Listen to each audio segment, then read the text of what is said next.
దసరా శరద్ నవరాత్రుల సందర్భంగా తెలంగాణ రాష్ట్ర పర్యాటక మరియు సాంస్కృతిక శాఖ మంత్రి జుపల్లి కృష్ణారావు ఆధ్వర్యంలో హైదరాబాద్, రవీంద్ర భారతిలో పలు సాంస్కృతిక కార్యక్రమాలను నిర్వహించారు. ఈ వేడుకలో వివిధ రాష్ట్రాల నుండి వచ్చిన కళాకారులు వారి వారి ప్రాంతాల సాంప్రదాయ నృత్యాలను ప్రదర్శించారు. ముఖ్యంగా, ఈ సంవత్సరం బతుకమ్మ పండుగ సందర్భంగా కర్ణాటక సాహిత్య మందిరం ద్వారా నిర్వహించబడిన బతుకమ్మ కార్యక్రమంలో విద్యార్థులు తెలంగాణ తరఫున పాల్గొన్నారు.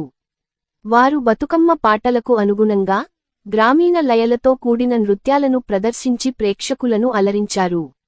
ఈ సందర్భంగా గత దశాబ్దాలుగా తెలంగాణ ప్రజలు బతుకమ్మ పండుగను ఎలా నిర్వహించారో, ఎలా బతుకమ్మను ఆరాధించి పూజలు చేశారో ఆ విధానాన్ని ఫోటో ఎక్సిబిషన్ను ఏర్పాటు చేశారు.